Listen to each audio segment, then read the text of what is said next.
Hey, hope you're well. This is Edward again about buying businesses, and today I'll talk about the top industries that are more recession resistant to buy businesses into, and we're going to go through some key concepts as far as survival rates, established businesses, default rates. That way you can position yourself as a buyer to get into a deal, to get into a business model that makes more sense and has is actually a lot more resistant. So what's interesting is there is a lot of data related to this, and you can actually confirm a lot of these things by looking at government data, which is essentially a website, bls.gov, and you can actually find some of this information uh, on this particular link. If you want to get access to this link, just DM me a LinkedIn and I'll give it to you. But essentially, I've copy pasted this information to analyze essentially some of these markets. So what this screenshot gives you is it gives you data on 21 different generalized markets for private businesses, which are essentially 21 different industries, more broad industries in the US. And it's an interesting indicator to show you the efficiency of these markets resisting for time uh, when you're going to get into them. And what's interesting is if you go to the website, you're going to be able to see that agriculture, fishing, and hunting is actually the most resistant business model as an industry. You can also see utilities being the second. You can also see manufacturing being the third. You can also see real estate stuff, retail, construction, and other services. In other services, funny enough, you can find a lot of these business models like laundry businesses and such and such. Educational, food services, finance and insurance, healthcare is another big space. So you can sort of say the big industries you can get into. There's a lot of subsectors in a lot of these industries, of course, and I'm going to show you that in a second. But um, another thing that's interesting is if you're looking to buy a business, you're not looking into getting into a business that uh, has been established for a year or 2 years or 3 years. Ideally, you're looking for businesses that have been established for more than 5 years, in some cases even better, more than 7 years, because they typically tend to be more resistant and better established and have a better brand. Um, and you can notice if you're looking at the graph, most of these generalized markets or most of these industries have a decline from year one to year 10 because we're looking at 2013, 2023 here. But in general, what you're seeing is you're seeing a decline, an exponential graph decline over time, which the more decades you wait, your success rate is going to drop off to zero. That's really what's going to happen. No businesses have existed for an unlimited amount of time. Every business is going to die, and it's timing to spot when the business cycles will be thriving in that particular business model so you can pay off your debt service essentially, or costs. Now let's go to the second thing, which is essentially what I call a Nate code analysis with a drill down table. So if you need this particular link, just DM me on LinkedIn, I'll give it to you. But let's look into some more specifics with these business models. So we noticed this particular general market, which is called agriculture, forestry, fishing, and hunting, or let's say utilities or manufacturing. And if you go to this website, you can actually find these particular business models. So you can find this business model here, and you can also save a number of entities. Same for manufacturing, you can save a number of entities. Same for utilities, you can save a number of entities. So let's just go into utilities because that's a fairly common market that a lot of business buyers go into. And let's click it, and you'll be able to see different kinds of businesses. You're going to be able to see electric power generation businesses. There's 22,000 businesses. Um, so it's interesting because this is quite a little bit different than the home services thing, but I guess it is a utility business. Let's go back to the list and look into something more common, such as uh, manufacturing, let's say. So you can notice there's a lot of different numbers and different sub niches in some of these spaces. Dairy product, seafood, bakeries, food manufacturing, beverage manufacturing, such and such. So what you can do is you can kind of notice the volume of a lot of these businesses, and you can actually find the NAICS codes of said businesses. Like for example, air conditioning, you can find where that is. A laundromat deal is typically um, it's called. Let's go to offer services. So there's 2 million businesses in offer services. You can see automotive repair. You can see household goods repair maintenance, personal care stuff, funeral homes, dry cleaning, and you can see coin-operated laundries and dry cleaners. You can also see dry cleaning and laundry services, except coin-operated, which are these are the numbers. So, and if you go back to our initial list, which is our services here, or it's our services here, you can kind of see the decline in this business model, in this general market, in this industry. So on average, this is what you're going to see. They dropped from 100% first year to around 39% as far as these businesses that were getting started resisting in the 10-year time frame. If you're going to look at a lot of these industries. And again, a lot of these industries are going to get bought in and they're going to still work, but it's just a matter of the set deal or the specific deal you're looking into. You can also look into manufacturing just has a higher resistance. Real estate has a higher resistance. Utilities has a higher resistance. Let's go into agriculture, just so you can understand what's that about. Construction has a lot of volume as well, which is interesting.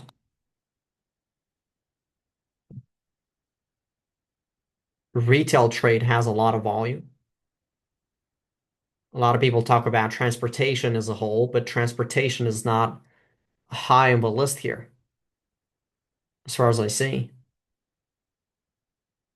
So it's not high on the list, it's actually lower on the list, which means it's not as resistant to the market. It has cyclicality, which means it's not the best business model. Plus, it's more difficult to get lending in. If you're looking at routes, if you're looking at general freight trucking, for example, specialized trucking, there's around in agriculture, there's farming, vegetable and metal farming, fruit and tree nut farming. So a lot of these business models, uh, you can get into them by finding a seller that's looking to retire and buy them out. A lot of these businesses are going to be more resistant to time and recessions. So keep in mind that these are very niched markets you can get into locally or all across US, and just look at the ones that have higher volume because you want to reach out to more companies. Typically, the higher volume is going to have more people that are going to be selling into. So you can see the volume here and decide for yourself. So this is how you analyze what markets to get into. You can find the volume. You can understand what market they're part of. You can track for that average survival rate, and that way you can make a decision. Hope that makes sense. Now, a second component of this is you can look at default rates. So typically when you buy these businesses, you use a loan mechanism, which is typically an SBA 7A loan, which means you can also look at back at the history of default rates. And if you look at the history of default rates, you're going to see that professional services, particularly accounting firms, engineering services, legal practices, consulting companies that sell services to businesses, they have very low default rates because a lot of these service-based companies are recurring and they're in need, they're essential for businesses. Same for healthcare services. If you're looking at medical practices, dental practices, specialized care facilities, outpatient clinics, you will see a fairly low default rate, the second lowest default rate. If you look at essential retail, and you saw this retail here as well, it's fairly resistant. Uh, Grocery stores, pharmacies, hardware stores, pet supplies, fairly low default rate. Manufacturing essential goods, medical supplies, food processing, industrial components, specialized parts manufacturing, fairly low default rates. Technology, services, managed IT, MSPs, I guess, cybersecurity, enterprise software, cloud infrastructure support, fairly low default rates. And let's look at some of the highest ones. So as you know, restaurants and food services, full service restaurants that has 17% default rate. You can imagine it's like 5 times riskier. Hospitality, hotels. I know a lot of investors are looking at hotels. And I tell them all the time that if you have a particular remote around what you do and you have a track record, yes, you can do it, but it has a higher default rate. Entertainment has a higher default rate. Nightclubs, amusement facilities, theaters, discretionary retail, which is not essential, essentially apparel, furniture, gift shops, sporting goods, and things like that. Personal services also historically had a higher default rate. So, for example, if you're buying a med spa, you got to be careful of looking into that deal and having very particular due diligence done to be able to avoid getting into the situation. And here's how you need to look into some of these things that have maybe a higher default rate. Maybe you're more specialized, but you want to avoid that high default rate. So you're looking for recurring revenue. You want to see subscription or recurring revenue because typically you have higher recurring revenue. It showed that it improved 67% lower default rates than transaction-based businesses. You're looking at concentration of customers, right? Either selling to businesses, selling to consumers. So companies with no single customer representing more than 10% of revenue demonstrated 43% lower default rates. So if you have a customer that has 10% more revenue, it's risky. It's typically way riskier by this percentage.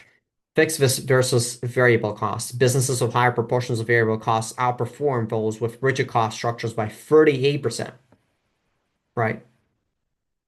Businesses that have robust digital capabilities, 51% lower default rate. So if you see businesses that don't have any of these things, you can imagine that they're a lot riskier.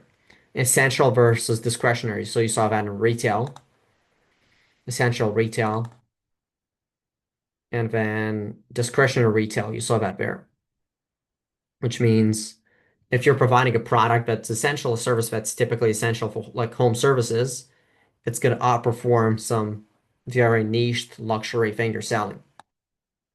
Uh, Another thing you need to look into is business maturity. Business that has been established for more than 5 years typically has a lower default rate. Businesses that have owners or co-owners or managers that have been 10 years plus experience in the game, in the industry. So it's going to lower your default rate. It's going to make it easier for you. Where businesses that have been very successful paying off some of their loans is typically going to be a good sign. Companies that use services for accounting stuff and financial stuff typically have a better performance on loans, which means they're going to have a less of a default rate. Businesses that actually get financing for 10 years instead of like 25 years, which are mixed loans from SBAs, typically with real estate. So if you get an SBA loan for 10 years, you typically will perform better than other loans like 25 years across all industries.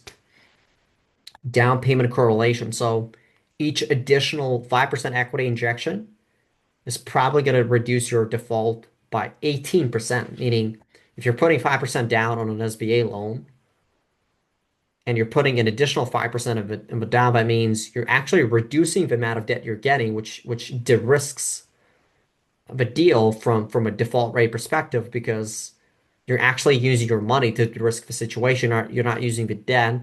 You're not putting additional interest on top. So it is a way to mitigate your risk sometimes.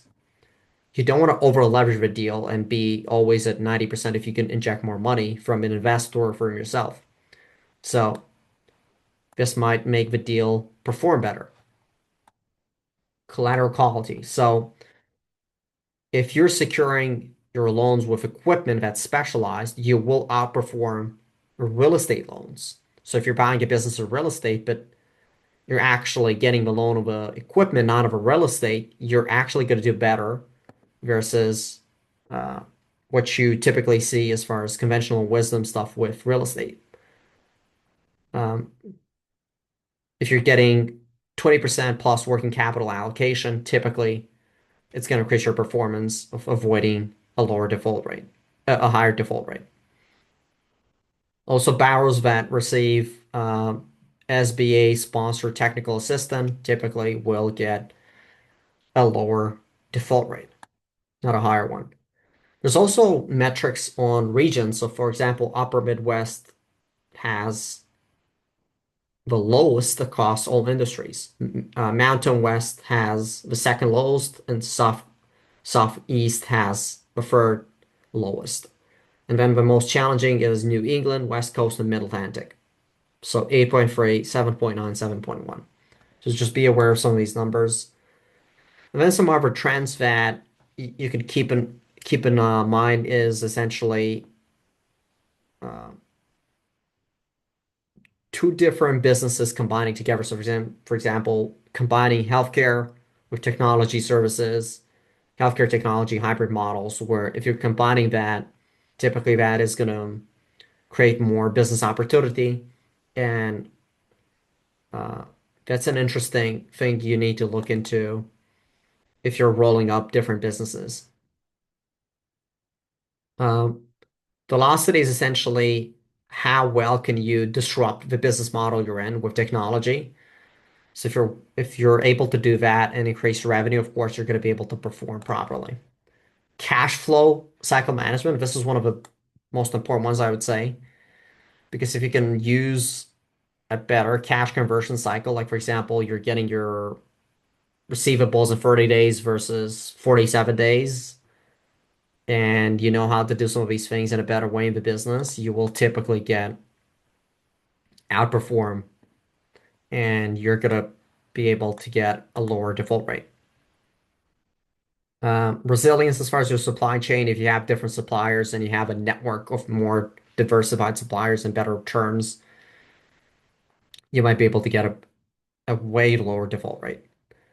And then how you integrate your business as far as remote work, right? So how you're distributing your work to different to human resources uh, that are completely remote.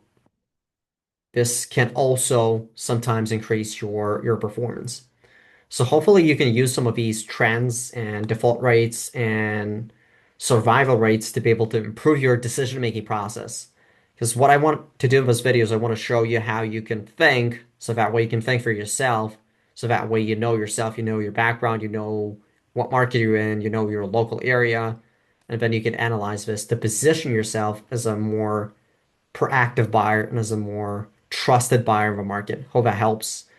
And if you want to get more information, or you want to work with me, or you want to implement a process, just DM me on LinkedIn and we can talk about it. Thanks. Have a nice one.